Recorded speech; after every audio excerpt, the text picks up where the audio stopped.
Beautiful. Okay. Good to go. This is a first for us. All right, fantastic. All right. Good Live way to on start. Facebook. I haven't done it in a long time either, so this is good. All right, good. Well, hopefully it's working. Yeah, All right, so we can go ahead and get started.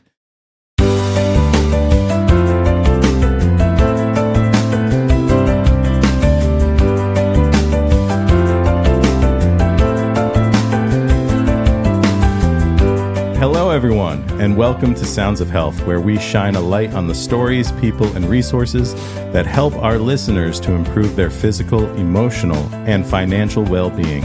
I want to thank everyone out there who's been listening and sending us feedback.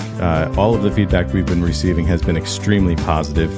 And thank you also for sharing our sounds. If you're joining us for the first time today, and you might be joining us on Facebook, this is the first time we're going live, please be sure to give our previous episodes a listen. We have a lot of great guests that have been on the podcast already, and help us spread the sounds. Tell everyone you know about us. I'm your host, Dave MacNiven, and today I'm excited to welcome exercise physiologist and the owner of Joint Effort Exercise in Branford, Guilford, Old Saybrook, and Niantic, Connecticut, George Norden. George, welcome to the show. Thank you so much, David. Appreciate it. Yeah, absolutely. I'm excited to have you here. So you've got a lot going on. That's a lot of locations. Got a fair amount going on. Yeah. Oh, wow. It's good. Thank God I have an awesome team that help and run the day to day. Yeah, sure. But yeah, it's been a ride. That's great. Yeah. When did you start?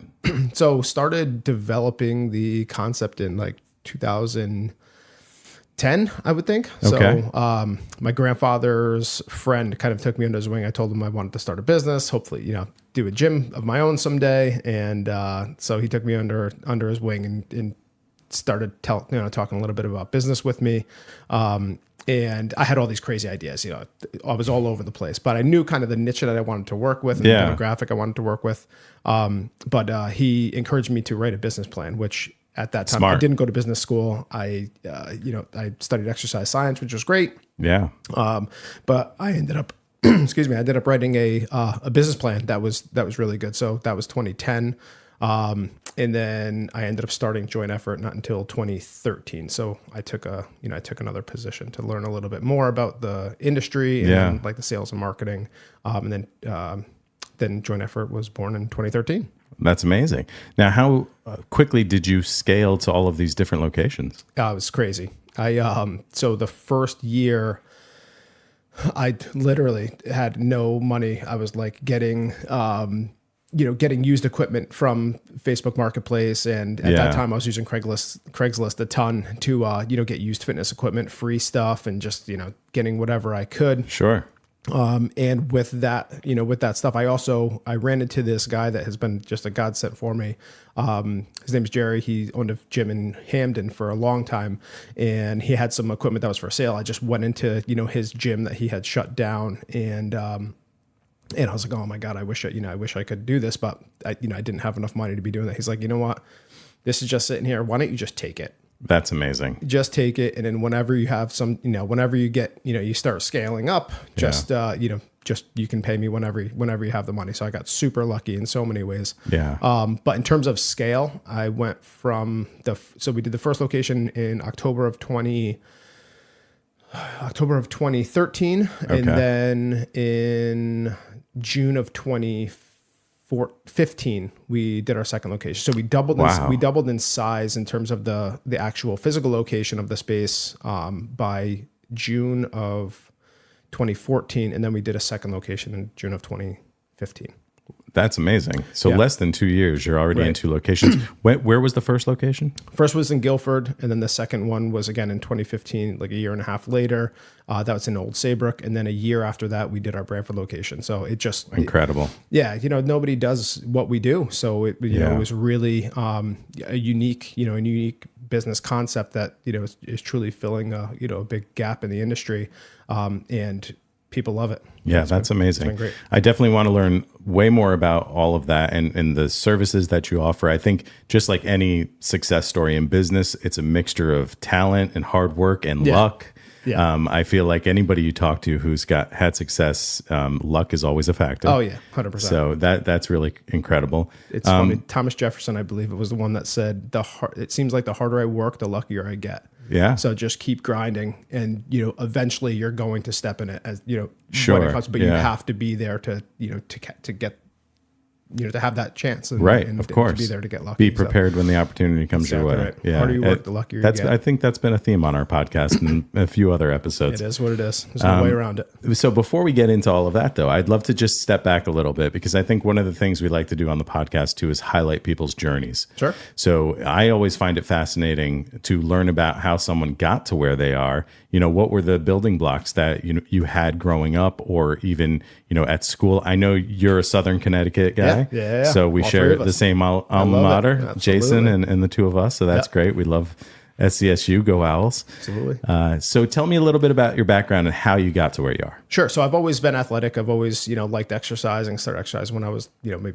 15 or 14. And I've always loved it. It made me feel good, physically, mentally, emotionally, the sounds of health. I love the mission of it, or mission statement. Thanks. It sounds I appreciate it's that. very similar to ours. So it's great. Yeah. So I've always been athletic. I've always liked to exercise. And, I went to school originally to be I went to WestCon to be in education. I want to be a high school education or history teacher, I should say. Yeah. But then, I started doing some observation time. I was like, maybe this isn't the route that I want to go. So I took some time off from school, and then I was like, what do I like to do? I love to exercise. Let's see. So Southern had a great program. I met with Dr. Axtell, who was fantastic. Still talk to him probably monthly. I got into that program, I absolutely loved it, went through, graduated with the exercise science degree, but I knew I didn't want to go into athletics. So I didn't want to work with athletes. I didn't want to, do that route, really do, personal training stuff. I wanted to go more clinical, the more clinical side. Yeah. So I did my internship in cardiac and pulmonary rehab at the hospital, St. Raphael. Absolutely loved it. Did really well with it, and they ended up hiring me after that. So I graduated, and then they were just looking for somebody per diem at the time. So I took that position as I was doing another job as a medical fitness trainer in a small exercise facility in Branford. Fantastic. It was just such a great experience, but there were two flaws, and that was number one, in the cardiac and pulmonary rehab, we didn't really have anywhere to send our clients afterwards. Or our patients, I should say. So they went through this 9-week program that was phenomenal. Taught them what they needed to do to exercise safely and effectively for their goals and what they were going through at that time. So whether it was a surgery or some kind of an event or a diagnosis, we really built up them again physically, mentally. Built their confidence, and they did so great. But after the 9 weeks, they weren't the people that you're going to see in, Planet Fitness or these other big facilities. Not that there's anything wrong with them, but those facilities, but it's just not comfortable. That's mostly for, I would say younger, fit people, or people that know what they're doing when it comes to exercise. So they're not quite ready to go to a facility like that. Exactly. Right. So there's no supervision. So they were used to us being always next to them and making sure that they were okay. They just kind of that sense of, that sense of safety, if you will. And so that was an issue there that I saw. I'm like, oh my God, how are we going to do this? And then the other place that I worked at, which again was great, it's called Physical Fitness. It's in Branford. They do mostly one-on-one personal training, and we were great. We great at what we do. They still are. But the problem was a lot of people can't afford one-on-one personal training all the time. Right. So at, $45 to $85 per session, this was between a $400 and $1,000 a month investment easily, that most people can't make. And, so I would have clients that would be, George, I feel great, but, my granddaughter's getting married. I want to start helping my daughter or my son kind of pay for that, or they're going to college, or, I just can't swing this anymore. So, they would stop as a result of the financial component, and that, it killed me, obviously.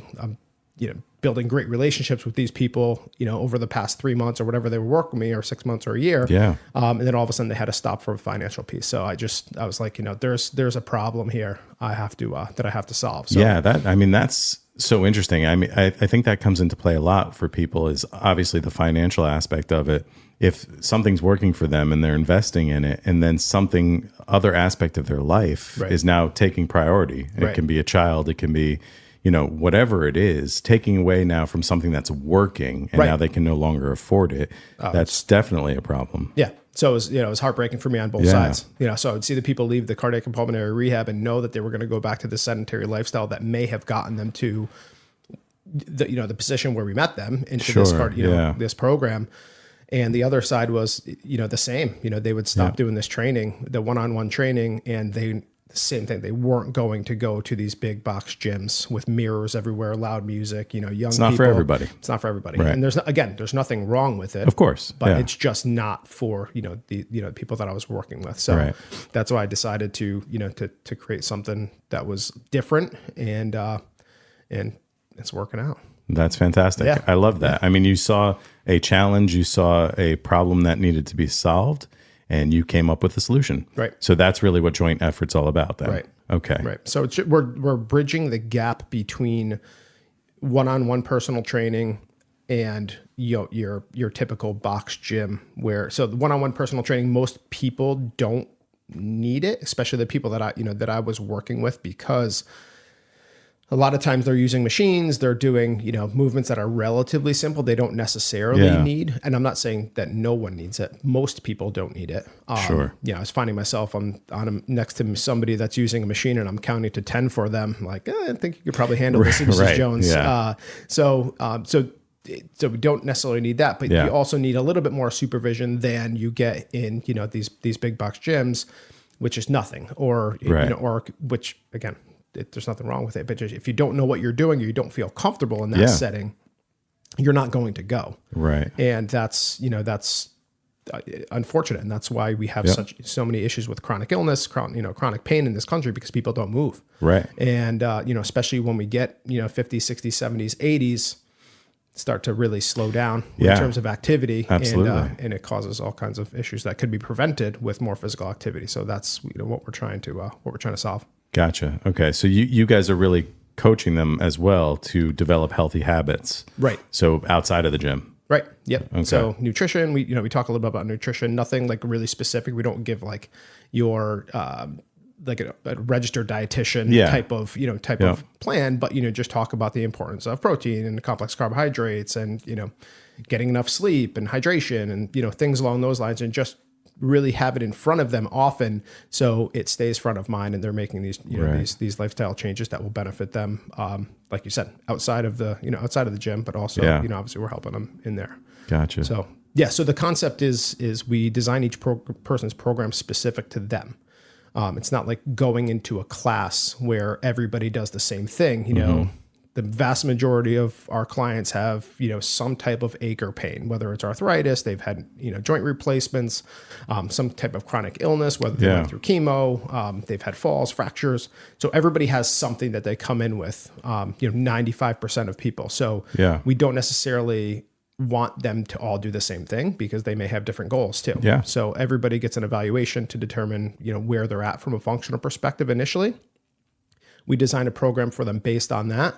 And then we teach them how to do it. So that it's one-on-one for a very short period of time. So they're like 2 or 4 sessions. Mm-hmm. So it gives us the opportunity to teach them how to do everything properly.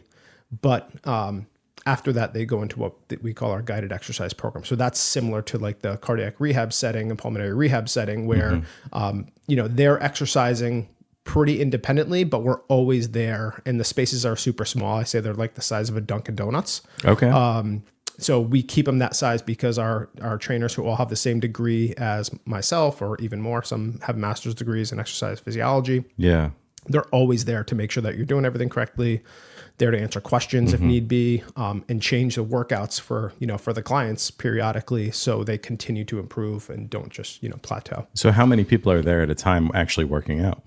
So there could be, it really depends. So sometimes there could be 4 people, and then other times there could be 12. I think the maximum group is 12. So it's like a 6-to-1 ratio. Okay. So client to trainer. Yeah. So that's how we're able to do it at such a lower investment than one-on-one training, because it all goes into the pot. I'll just say that. That makes sense. Simple terms. Are these timed workouts? Are they specific to the person? Yeah, so they're specific to the person in every way. So, Okay. if somebody's a little bit busy, they may come in for 30 minutes. Somebody's, Okay. has a little bit more time, which 98% of our clients are retired. So they do have, time. So most come in for an hour or 50 minutes to an hour, which is cardio. They do low impact cardio, then do a strength and functional strength training component, and then stretching. Okay. So it's really comprehensive. It covers all of the aspects of physical fitness that we promote. Gotcha. But it's a person coming in and doing an individual exercise regimen as opposed to being a part of a class. Nope. Yeah, it's not a class, but everything's by appointment, which is kind of unique as That's well. interesting. Yeah. I tried to pull as much as I possibly could out of that was positive out of the personal training world. Yeah. And my clients would get great results. Yes, because I was a good trainer, but also because they would show up. And consistency is 3/4 of the battle. Just get in there. Yeah, absolutely. Just get in there. And so they were paying all kinds of money, to come and work with me. Yeah. So they were showing up, and they always set an appointment, and that was really beneficial and impactful. Yeah. So I said, why do we have to, why does that have to stay in that world? Why can't it be in a group setting as well?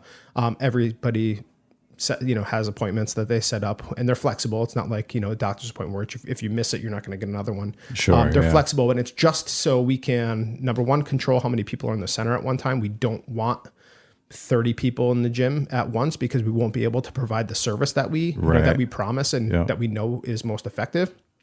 But then also it provides that little bit of accountability to actually get in and do it. And it's been an absolute game changer. That's, one of the things that I hear most from clients is, George, I've been trying exercise for 30 years and I've never been as consistent and I think it's because of the darn appointments. Yeah. Like, I have it on my schedule, and I now that I'm doing so well, I schedule my life around my joint effort sessions. That's awesome. Yeah. It's like with anything else. If you put it on your calendar, then you're not going to miss it. It's a priority, and it has to be. And I just pump it into that. Hey, this is a priority for you. If you want to continue to do the things that you enjoy and need to do and remain independent for as long as possible, right? You have to be here. Like, there's no other way. There's no pill, potion, powder that is going to help you to maintain or regain your strength. Yeah. It's not going to happen. Your balance, your agility, your reaction time, all of these things that decline as you age. Yeah. There's nothing that's going to help you with that other than practicing and doing this. And that's what we try to make their programs as lifelike as possible. Now, are your clients connected to a specific trainer, or do they see someone new each time they come in? So there's only either 2 or 3 trainers at each location. So that's what helps with it helps with the supervision component. So it's not just one person. Mm-hmm. So they see pretty much the same person that when they come in each time, but they work with other trainers just because it's nice sometimes. The trainers communicate about the specific clients, and if one trainer did their evaluation and their what we call our program design sessions in the beginning, another trainer might do what we call their revision session, which is when we change their workout every 90 days. So they'll have a conversation about how the evaluation went and how the program design sessions went, what their goals are, limitations, things along those lines. Yeah. And then they collaborate on a new program, which also is based on the results of a reevaluation session, which we do. I'm throwing so much information. You've got a lot going on. Yeah. But it's a really comprehensive program. It's so effective. So they do a reevaluation session every 90 days to determine what their progress has been. Right. So we share what their progress has been every 3 months. And then we make a new program for them based on those results, as well as whatever the goals are at that point. That makes sense. I mean, you don't want the workout to go stale, right? Because then people really lose interest and they stop doing it. Exactly. So you're constantly reevaluating and growing with them. Right. Okay. Right. So showing them that it's working. Yeah. We normally see a 30% increase in strength and muscular endurance in the first 3 months and about a 20% improvement in balance. So that's encouraging. Yeah. So when they see those numbers, like, okay, this is definitely worth my time investment. Yeah. It's absolutely worth my financial investment. I'm not getting these kind of results anywhere. Right. So seeing that is what really keeps people consistent. If they just kept coming, like, I guess I feel a little bit better. Yeah. They might not feel that much better in the first 90 days, but seeing those results on a sheet of paper, those numbers it's very clear. There's no it's black and white. So these are the results first 90 days. Right. That's great. So that's what keeps people, as consistent as they are. That makes sense. I mean, seeing progress is an important part of any goal setting. Right. You want to make sure that you're moving in the right direction. Yeah. It's motivating. Absolutely. Yeah. Absolutely. Do you have a certain ideal client, or are you only working with certain age groups, or who are you looking to bring into the gym? Yeah. So we call it guided exercise after 50. Okay. So it's anybody that's over the age of 50. I would say our average age is about 70. So 68 to 70, I would say. I would say probably 80% of our clients are female, which I'm trying to get these guys in here to realize. Well, they're smarter than the men. That's exactly right. Yeah, that's exactly that right. Makes sense. I didn't want to say it, but I'm glad you did. Yeah. And that's at every age. Yeah. Of course. But so we're trying to get more males on board. Once they start and they start feeling their strength come back, they don't stop. They do not, well, that makes sense. Right. And our attrition rate is about like a little over 1%. It's amazing. And I think the national average is around 7 or 8 for fitness facilities, but ours is extremely, extremely low because they start to feel, it's one thing losing a couple pounds, okay, I've got a little bit bigger biceps, or I'm starting to see my abs. That's nice for our people our age. Sure. But being able to go upstairs easier, being able to get on a chair easier, being able to get on and off the floor easier, play with grandchildren, things along those lines, that's life changing. Yeah. For these guys to regain. Exactly that. Right. Yeah. So it's so powerful for them to see it. So that's, and then again, showing them that, that data is just a game changer. So that just hooks them in.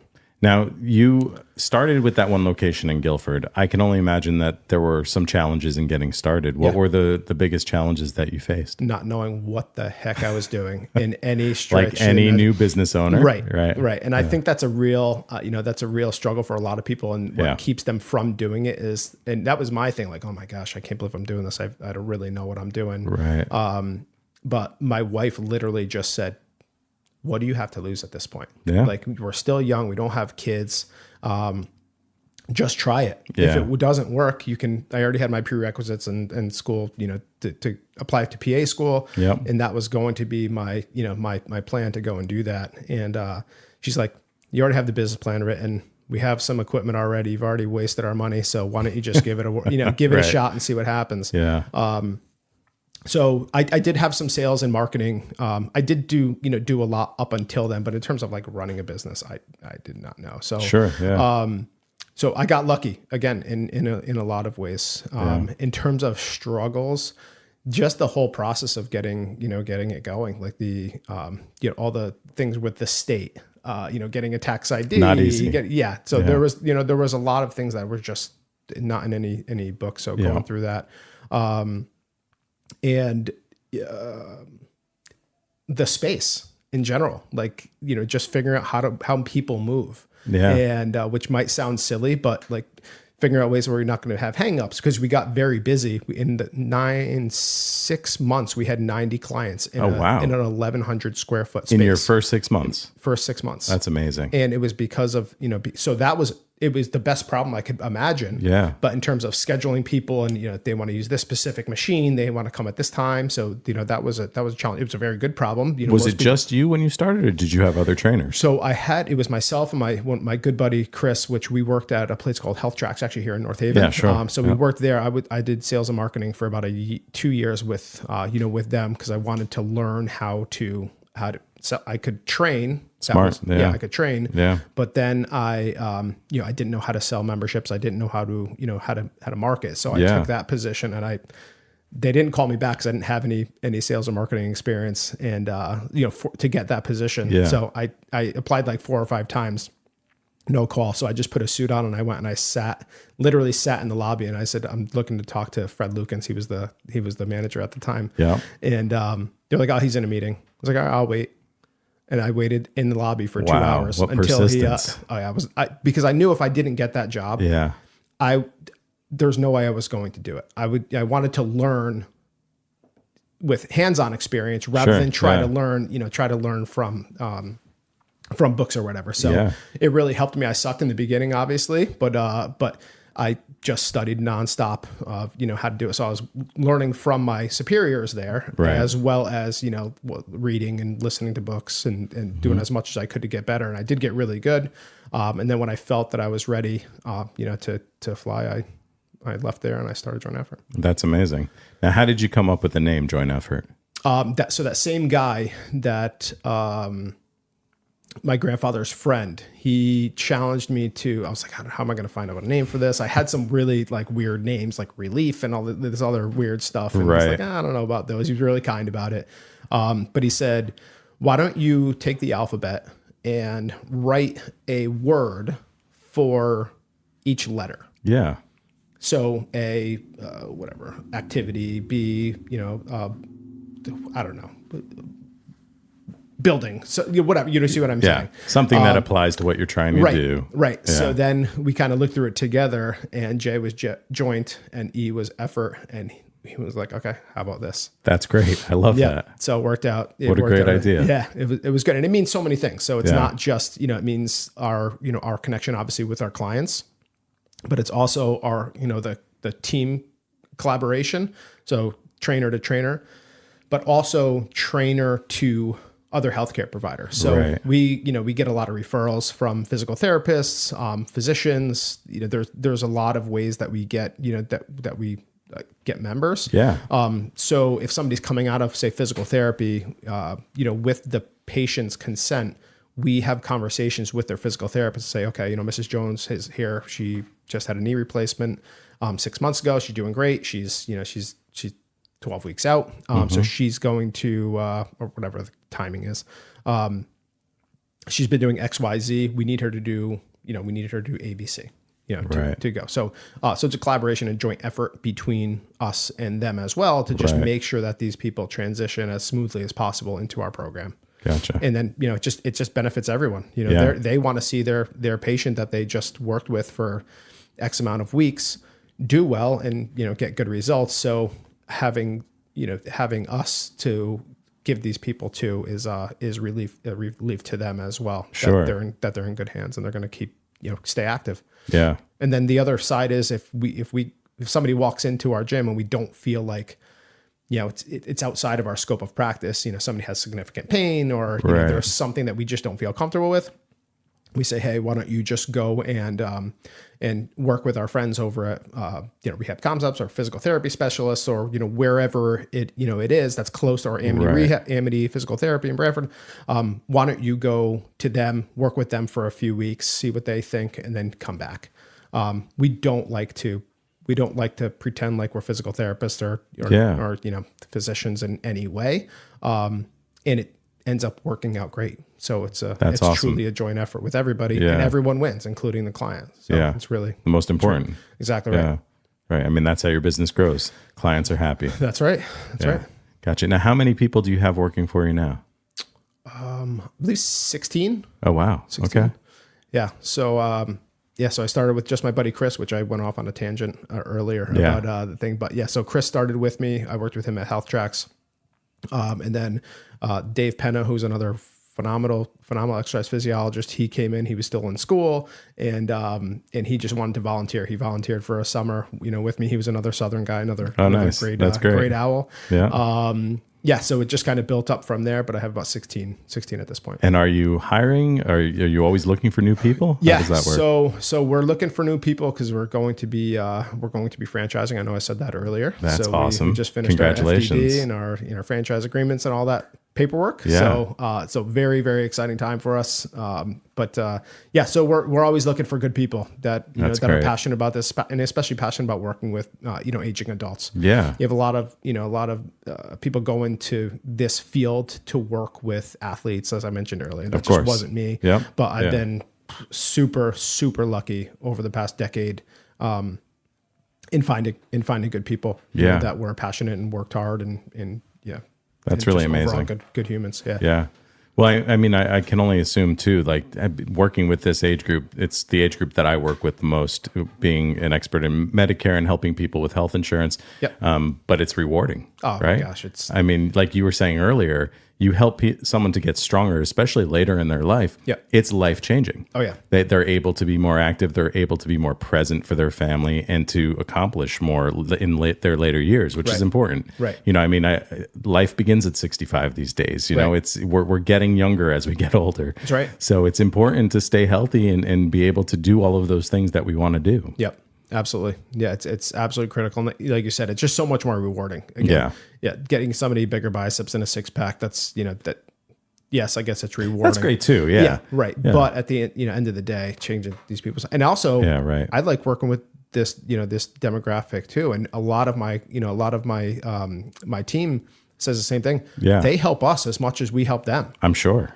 With their life experiences, with, stories, they give advice. They're, it's a joint effort there too. Like I can't tell you how many clients that I've had over the years, Steve Horner in Guilford, Jerry Burke in Guilford, so many very successful people, and Ken Everts, so many very successful business people have said, hey, if you ever want to sit down and talk, just use me as a sounding board essentially. Or I was an accountant for, I was a CPA for 30 years, I'd be happy to help you with this. Or I was a marketing executive, they're so, as long as we're, or Mike McGuire, he actually, very early on, we did a podcast similar to this when I was first getting started. He's like, this is such a great concept. So, my point is it's just so, I think it's rewarding for everybody. Yeah. They're absolutely. so happy to help, and we're so happy to help them. And it's just been, it's amazing. I love it. That's fantastic.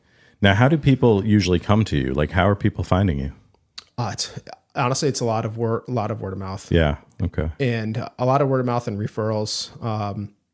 That's really it. We do some, we used to do a lot of like wellness fairs. So that's, that's a part of the franchise package of how to do those effectively. And, so you're training, you're planning to train the franchisees on how to actually grow the business. Oh yeah. And maintain the culture of what you've developed. Exactly. Okay. Yeah. Gotcha. So I did it with almost no money. So I have all of these things great. that I needed to figure out how to do this with a very, shoestring budget.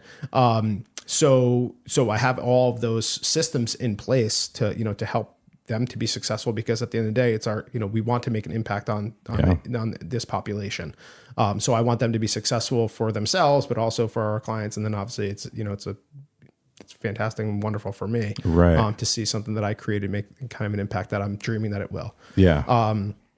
But yeah, so it's mostly word of mouth from people, and also referrals. So we get a lot of referrals from, again, the physical therapists that we work hand in hand with, physicians, and that's pretty much it. I've been great. Very, very lucky. Like those 90 people that in the first 6 months, I would say 50 of them were referrals, if not more than that, from clients. That's amazing. Yeah. They were like, well, you've got to try this. You've got to try this. You've got to try this. It's, it says a lot about what you're providing. Yeah. And there's a social component too. So like their friend is coming.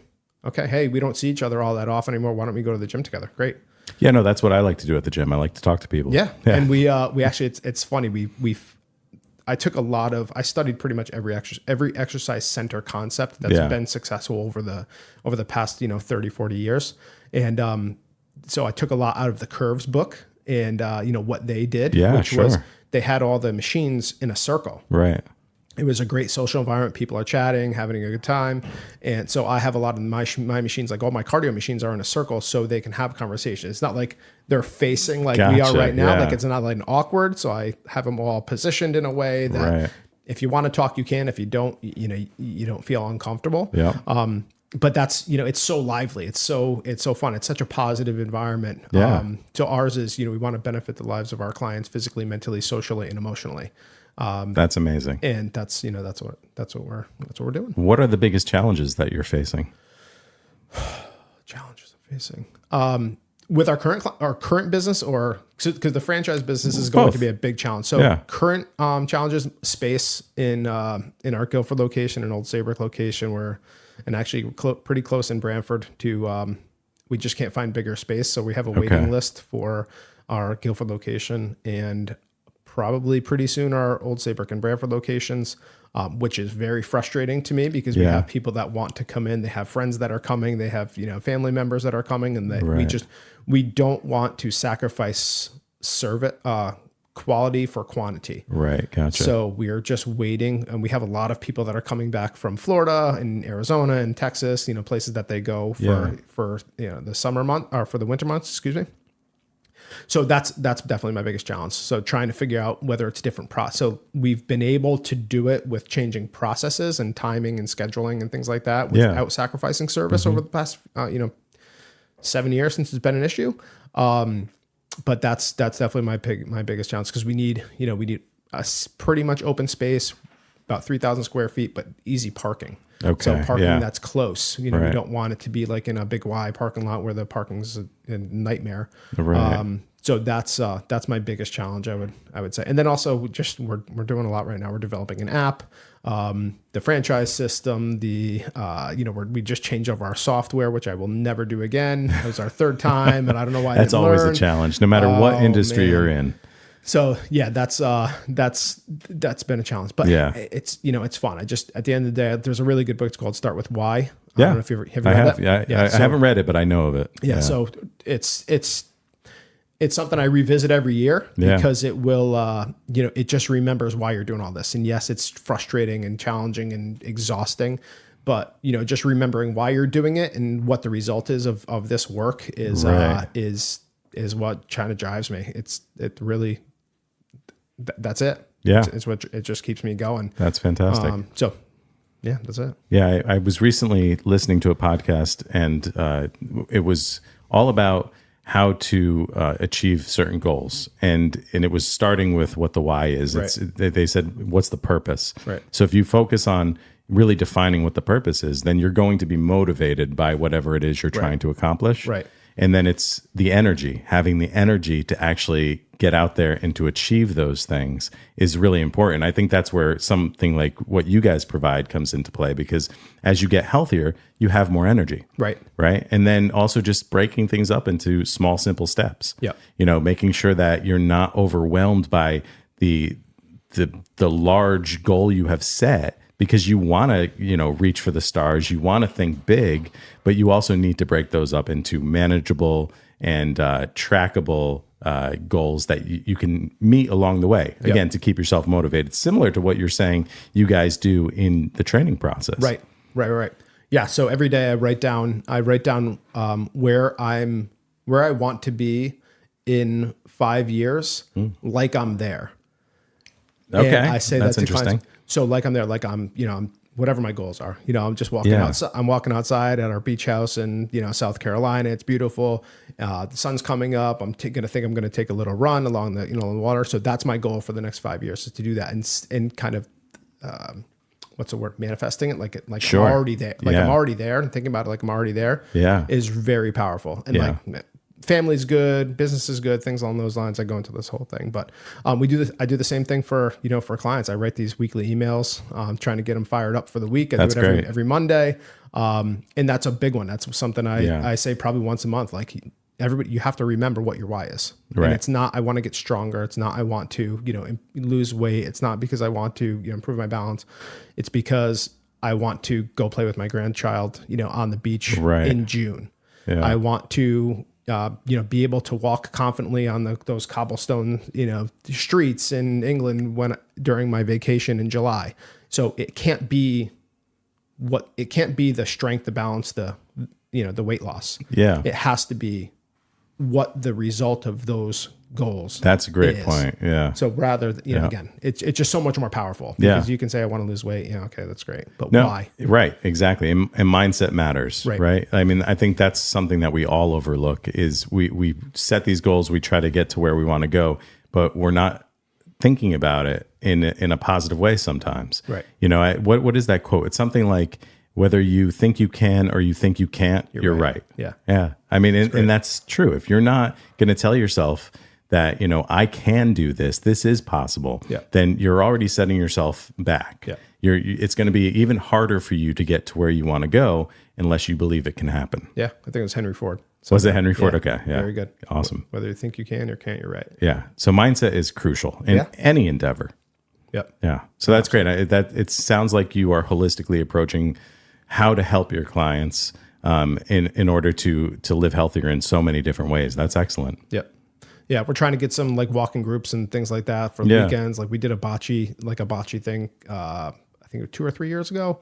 That went great. 6:00 on Tuesdays. Yeah. One of our teammates that she started volunteering years ago, and she was like, "Hey, why don't we do a bocce thing on Tuesday nights? There's nothing going on Tuesday nights in the summer." Sure. So they would have like 30 or 40 members there on Tuesday nights. So just creating that social piece is just as important as anything else. That's great. Now, do you host other events like that? Do you have anything coming up? Not right now. We don't have anything coming up. We're considering doing a walk challenge, like a step challenge for April. Mm-hmm.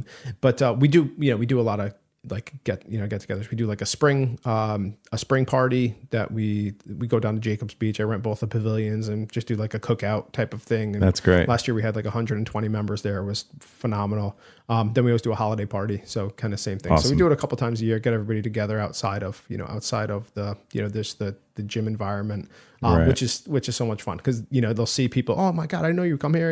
I go at 8:00. Oh, well, I go at 4:00. So it's, sure. It's really, it's really cool. That's great. To see everybody, the relationships built. And a lot of people that, would never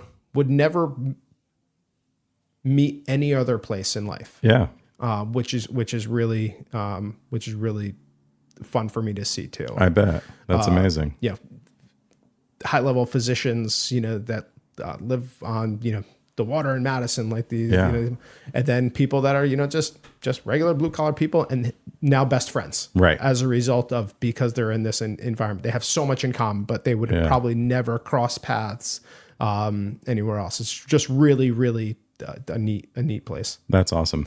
It sounds very unique, and I think you're doing some really great work. It's really great to learn more about it. Yeah. Now, as you're going into the franchise space, what are your goals there? Like, what are you really hoping to accomplish?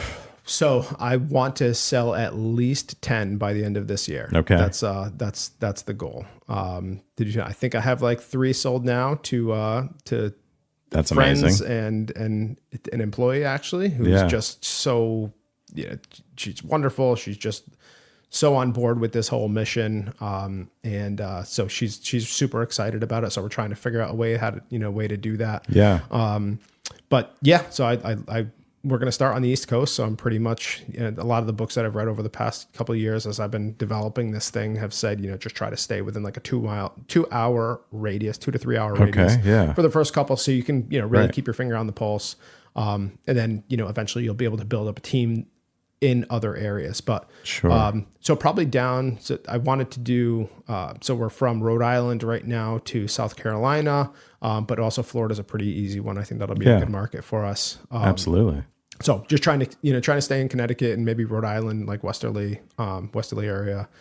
For this year, and then really step on the gas. Do you think there's room for more of the locations in Connecticut? Oh yeah. So territory size is probably going to be like 7 miles. That's about how far that. Yeah, okay. Because we don't need a lot of members. That's the that's the biggest thing. Mm-hmm. Our Guilford location probably has the highest number of members. We're around 200 there, but the other locations staying around 130 to 150. It's good. So it's not like one of these big gyms that they need thousands of clients to even break even. Right. We don't need that much because of our small footprint and the expenses aren't big as a result of that. Equipment, utilities, things along those lines. Yeah. Our biggest expenses is people, and that's the most important investment. Of course. Make sure that they're compensated well, their benefits they're taken care of. Right. And then give them a good work environment, a good culture, and they stay. And that's the consistency of the trainers is the most important piece of the whole model. Yeah, absolutely. So, we have fun. We do things together and joke around and have a good time, and it really helps. And obviously, I work for them. That's how I look like at any it. Good boss. You work for the people that you employ. Whatever I can do for them, and that's the main thing. Is they're making it happen. I'm coming up with the ideas now, but they're making it happen. So I want to make sure that they're happy and taken care of. Excellent. Now, how about on your own personal journey of health? Are there things, challenges that you faced and overcome, or things that you practice now to make sure that you continue to stay healthy? Yeah. It's actually funny. So it's not funny. It wasn't funny at the time. So when I was in my like mid-20s, I went through a period of pretty kind of dark depression, like kind of times. Yeah. Nervous about this. Didn't know if I wanted to definitely go to schools. There was just so much uncertainty with life. And I feel like a lot of people go through that. And I was in a real bad spot for a period of time, and didn't want to get out of bed, didn't want to, do anything, didn't want to work out, didn't want to literally do anything. Yeah. And I just, one day I was like, I'm just going to go for a walk, went out for like an hour. Okay. That was all right. Get back home, eat, make myself a decent meal. And it slowly got better, which was amazing. So started running again. Yeah. Then, okay, I'm going to go to the gym a couple times this week. I'm going to sit just 2 30-minute sessions. That's all I'm going to do. And so I've continued that all the way through. That's one thing I will not sacrifice. That's a non-negotiable for me is to stay active, because I know the power of it from my own confidence and the way that I feel. Sure. But I know what it did for me at that point. I know there's a lot of people at any age that still feel the way that I did, and I wouldn't wish it on my worst enemy. So it got me out of that. So that drives me again. That's another driver, because I know that, a lot of people in this stage of life, they might be going through a similar thing. It's obviously not the same for the same reasons, but losing a loved one, being lonely a lot of times, not being able to do the things that you want to do, or you did, not having the confidence, that you did years ago, not looking the way that you did, that you like to. So I think there's a lot that goes into, into you guys psychologically as well. Mm-hmm. And I know what exercise does, to help that. So that's one reason why. Yeah. There was a woman I sat down with years ago, and I could tell that she was, she was I could tell she was going through, a lot. Yeah. So we were going through the sales process, and we're talking, and she's like, well, I'm going to think about it. I'm like, you're not thinking about anything. And she's like, what do you mean? And I said, there's nothing to think about. You told me all of these things that are going on with you, and not, and that you're not, not feeling as good as you'd like to. This has happened. That has happened. There's nothing for you to think about at this point. You have to do this. And it wasn't even like a sales, tactic, I would say. I was just speaking from my heart, and she's still a member now. And she's like, do you remember when you told me That's I couldn't amazing. Not join? And I was like, I certainly do. And are you happy? Was I right? She's like, yeah, of course you were right. Right. 7 years later, 8 years later.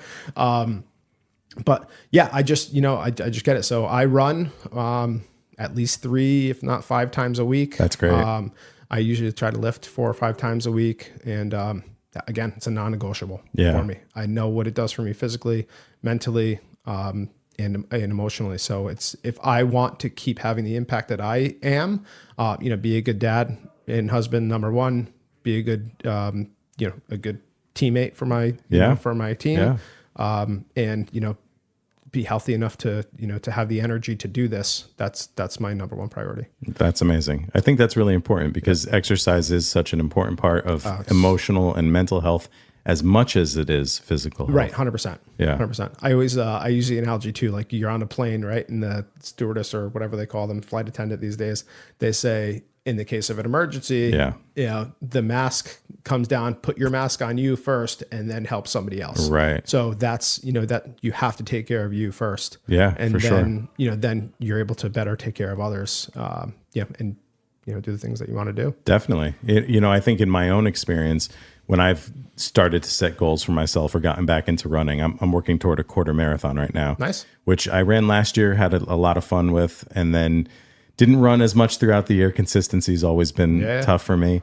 But the way that I motivate myself is thinking about my kids and the future, wanting to be around for my grandkids, wanting to make sure that I am not an old man anytime soon. Right. That's what motivates me. Yeah. And you see so many people that are, in their, mid 40s, early 50s, and they're already slowing down. Yeah, of course. Like, there's muscle starts to break down, health starts to deteriorate, after 25, if you don't stay active. Yeah. So it's really important to stay on it if you want to, because you can prevent a lot of things that people are dealing with that are very preventable, but you just have to consistently move your body. So the best thing is to stay in shape, make sure you have some consistency in what you're doing. But as you're seeing people when they're turning 50 and getting older, you said many of your clients are in their 70s, right? Yeah. Most. You do see that they can improve, right? So they can come to you with something that's wrong, and it's not too late. No, never too late. Okay. We just, in our Niantic location, we just signed up a 96-year-old woman. Wow. That's great. She's awesome. Yeah. She's awesome. So she signed up and she's doing really, really well, getting stronger. She's standing up a little bit straighter. She's doing like really, really great. Her daughter ended up joining. So now they come together. So that's a really cool thing. And then her son-in-law joined as well. And they're like obsessed with it. They're such amazing. great people. And they make it like, because, they work out, on their own. They have their own programs. Yeah. And then the mom is working a little bit more closely with, one of our trainers. Sure. But it's just such a great thing for them. They absolutely love it.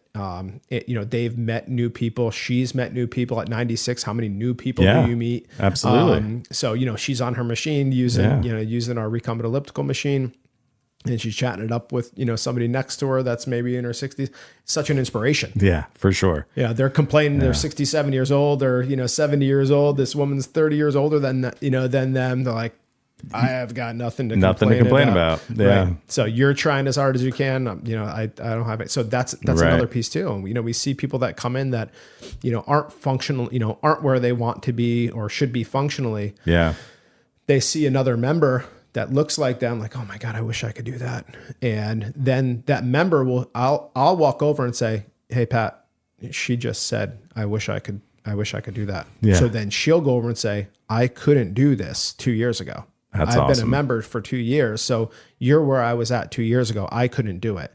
So it's just consistency. We've said that word so many times. Yeah, definitely. That's amazing. And then again, those, changing the workouts every few months, because if you just do the same thing over and over and again, you're never going, you're going to be better without doing anything. Yeah. But you're not going to get to your potential. Yeah. Right. And that's what we're looking for. Yeah. Or you'll get bored and you'll just lose interest in doing it. Right. So we say, so at that 3-month mark, a lot of the clients will say, oh my God, I was just getting used to this program. Now you're going to change it. I was like, exactly. Yeah. Because if your mind is getting used to it, your body's likely getting, and we do change the resistance, we change the volume. There's a lot of things that we do modify during those, during that 3-month period of time. But as soon as they start to memorize things, that's when we change everything, which is like, especially nobody likes change, right? So once you start to perfect things, I like change. So do I. I'm in the minority. Nah, me too. Yeah. But most people in those age brackets, they don't necessarily like it, but now they understand the importance of it. Yeah. In terms of this, maybe I'm not going to move a machine over because that's the end of the world. But but changing their workout is a critical piece. And after a few months, they understand why we do it, because they're like, oh my God, I can't believe I'm doing this now. I saw somebody doing it 2 years ago. I never thought I would be here. Right. So it's really cool. Now, how do you find balance in your life? You mentioned that you have a family, you have kids, right? Yes. So I have 2 kids myself and now 2 dogs. It's not easy always getting everything done and being there and present for them. Right. How do you take that on? So I wake up at 4. Wow. And so I go through like my morning routine. We talked about the goals. I do my goals. Like I'm there, as I mentioned earlier. I do a little gratitude. I write for like 3 minutes just to like do a little gratitude journaling, which is really, I love that. Really That's great. Yeah. And then I usually I stretch, and then I work from usually like 4:30 to like 6. Then my kids wake up. I kind of get them ready. My wife and I get them ready. She's a teacher, so she's getting ready in the morning, and she has to do her hair. I don't have to do that. You and me both. Exactly. It's nice. It's nice, easy.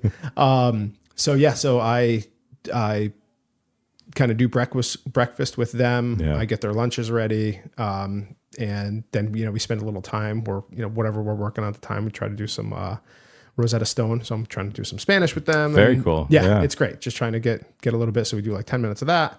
Mm-hmm. and then I drop them off at school. We live right across the street from the school, which is great. That's great. And then from like 7:30 to like 9, I'll go to the gym. I work out, and then from 9 to usually like 4-ish, the kids get off the bus at around 4. Yeah. I work from 9 to 4, and then that's it. Okay, so you're up at 4 a.m. You said. Yeah. What time are you in bed? It's embarrassing. So probably like 8:30. And you can do that with kids. Yeah. That's amazing. Yeah. So I go to bed shortly after they do. Okay, gotcha. So, that's going to get harder as they get older. Yeah, I know, but they're on their own. I don't care. I'll put a camera in their room. Right. That's it. You don't freaking move. Yeah. But yeah, I try to. We're normally probably sleeping by 9. Okay. If it is. So we try to get the bedtime routine going 7:30, 8 o'clock, and normally they're asleep by 8:30. Yeah. And then we're out. That's great. Yeah. Do a little reading. Yeah. And that's it. Yeah. That's it's kind of a boring. It's repetitive. It's boring. I'm not watching TV. Sure, I'm not watching sports. I'm not doing all this stuff. I'm just so locked into getting this done, which I love it. Yeah. But it's like I don't have a lot to talk about other than this. And this is it's been my life for the past 10 years. Yeah. And in the kids. So it's the kids, wife, and joint effort. I've just been totally locked in. Well, there's nothing wrong with that. I think, this topic, there's endless things that we can talk about. Yeah. I think it's amazing what you're doing. I think, especially coming out of school and seeing that, you weren't on that traditional trajectory of people that were going into this field and working with athletes, that you found a problem that needed some help, and that's what you're doing. So I commend you on the entire effort. I think it's really amazing what you're doing. I love being able to get the word out there. And I think there's ways that maybe you and I can kind of come up with some ideas too. Things have been kind of percolating in my head as we've talked. So that's great. And I really appreciate you spending the time with us today. Yeah, my pleasure. Anything else that you wanted to share with anyone before we wrap up? So if there's anybody that you love and care about that is, you say maybe declining, maybe slowing down a little bit, as you see the age, rising, just let them know the importance, whether it's with joint effort or not, just the importance of functional strength training. So not just using machines, not just being in a class, not using 2-pound dumbbells, getting to a place where, functional strength training is so important because it helps with everything from, again, strength, agility, reaction time, mobility, the flexibility. Did I say balance? I don't know if I did. Okay. It's worth repeating. It's worth repeating. Yeah. Exactly right. So again, not just using machines. They have to move. They have to mimic the movements of day-to-day life with resistance and do it consistently. That's great. Like I always use an analogy, like would Derek Jeter be the baseball player that he was if he just played baseball games?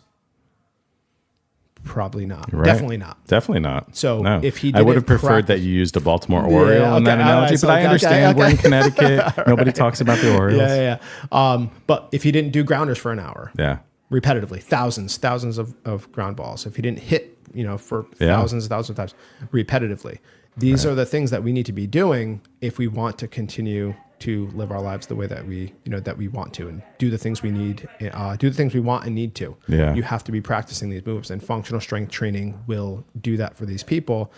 I see it every day. Yeah. It's miraculous what happens, and it doesn't take that much. 2 to 3 days a week is all it takes. And that's really it, and find somebody that knows what they're doing. And again, of course, I'm going to enjoy, promote joint effort because I have control over the quality of what we do. Yeah. And I know, but if there's, just find out people's qualifications. Are they working with aging adults often, or is this just something that they're doing because they need to fill an hour in their schedule? Sure. Because I see that a lot. Somebody work with an athlete, and then I see them working with an 80-year-old, their next client, and they just do machines the whole time.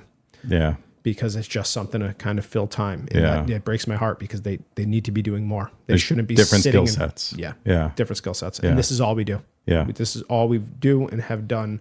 And I've been obsessed over it for the past 12 years. That's great. I mean, the passion that you have for it definitely comes through in the way that you speak. What's the best way for someone to get started with joint effort or to find you guys? Yep. So they can email info@jointeffortexercise.com. I'm sorry, I pronounced those T's in the way that I do. It's kind of obnoxious, but that's fine. Sometimes people think there's an S in there. So, and I just want to make sure that that's not. So jointeffortexercise.com. Okay. info@jointeffortexercise.com. Okay, great. And we'll put that up on all of our social media channels as well. Cool. So we'll make sure we get the word out about the amazing work that you guys are doing. Okay. So I really appreciate your time today. And great. And how can people in my circle contact you if need be? So for us, Say a little bit about what you do as well. Sure, I appreciate please, that. Yeah. Please. So we are on Facebook Live, but so the podcast Sounds of Health is really looking for people like you that have either stories, resources, or businesses that help people to enhance their physical, emotional, or financial well-being. So we cast a broad net with this show because I meet so many people as I'm out there networking with amazing stories that are inspirational, or with services like what you have that people just don't know enough about. Right. And so I try to, in my work as an owner of a business, I try to be a connector and put people together with things that they need. In my health insurance agency, Nutmeg Insurance Advisors, my business is really built on Medicare and helping people with their Medicare choices. And we also handle employer group health plans, long-term care, and all of those things as well. So we really work hard to educate people about Medicare and what the options are out there. Okay. So anyone who knows someone who needs help with that, they can always reach out to us. And they'll be able to find our contact information. Okay. So, yeah. Excellent. So, George, this has been great. Thank you so much for being with us today. Thank you for challenging us to be on Facebook Live. This is totally brand new for us. Thank you so much for anybody who's watching. Absolutely. Great. And just to kind of close up the podcast, Sounds of Health is brought to you by Nutmeg Insurance Advisors and recorded at the offices of Nutmeg Advisory Group in North Haven, Connecticut. The podcast is produced by Jason Carubia and Dave MacNiven with music by Rob Hames. And you can find us on Facebook, Instagram, YouTube, X, and wherever you listen to your podcasts. Please like, subscribe, and leave a review. Each week, we spotlight the stories, people, and resources that inspire and motivate others to improve their health. And we're just getting started. So please help us to share these sounds and don't keep us a secret.